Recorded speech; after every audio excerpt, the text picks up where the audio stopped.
As the population has shifted from being on the farm to being in cities, a lot fewer people just were aware of what horticulture was, the breadth and depth of horticulture.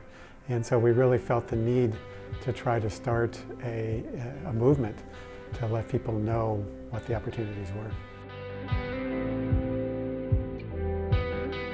Plants are all around us. They're on our table, they're in our landscape, they're in our homes. And there are all these jobs associated with getting plants to those locations.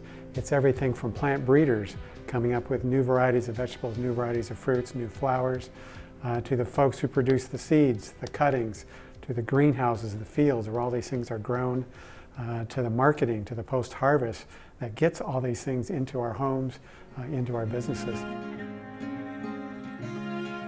With all the different kinds of positions, it really runs the gamut. From folks who are very detail-oriented, in terms of growing plants, to folks who are very artistic in terms of the landscape design, the interior scaping, the floristry part of it. But there's also the other associated positions in businesses. Horticulture is everywhere, but we're trying to really get people to recognize that it's everywhere.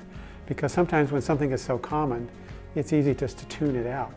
But the fact is, there's all these jobs and there's all these really great careers associated with getting horticulture products into our lives.